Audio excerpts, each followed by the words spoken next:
Communications Commission, the FCC, did something absolutely despicable today. They voted to put an end to net neutrality. Now, this is the rule that says everyone gets equal access to the internet. A big company or somebody selling crocheted owls from their house in the Midwest. Now, as long as they tell us they're doing it now, internet service providers will be allowed to slow down or block web traffic to any website or streaming service they like, which benefits the big telecom companies and does the opposite for all of us. I just want to say thank you, President Trump. Thanks to you and this jackhole you appointed to run the FCC, big corporations are about to take full control of the internet. So Merry Christmas, everybody.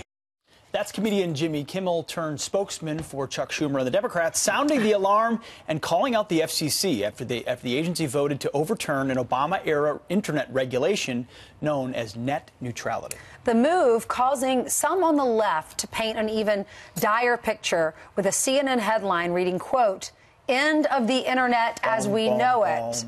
So is it the end of the internet? Well, let's talk to the chairman of the FCC. Ajit Pai joins us from our nation's capital. Ajit, good morning. Good morning to you. Good morning.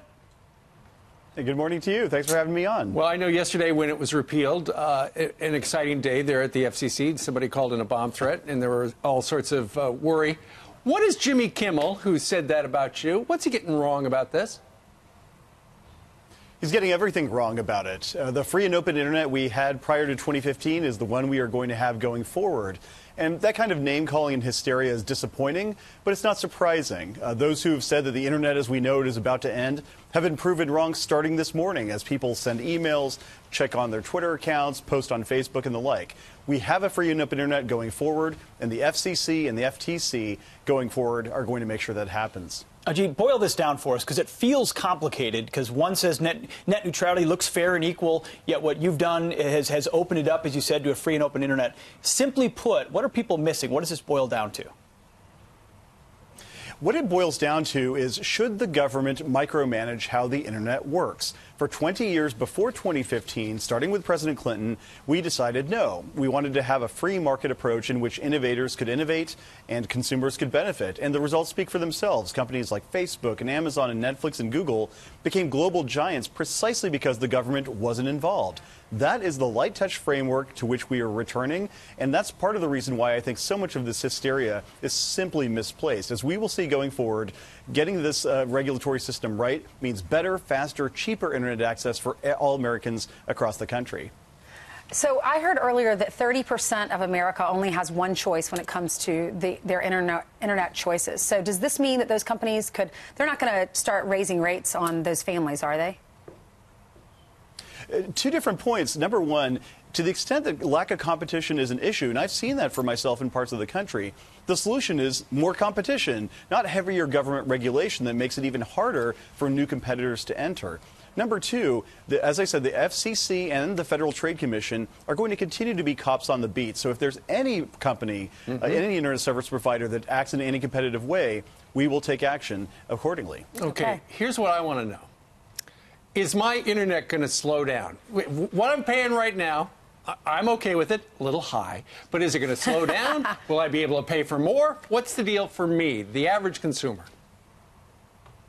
And look, here too, I think there's been a lot of misinformation. Think about how far we've come from the 20 years starting in 1996 until these rules were adopted in 2015. We went from 28K modems and AOL CD-ROMs in the mail to gigabit fiber and 4G LTE. So going forward, the internet is going to speed up. We're going to see better and faster and cheaper services all across the board.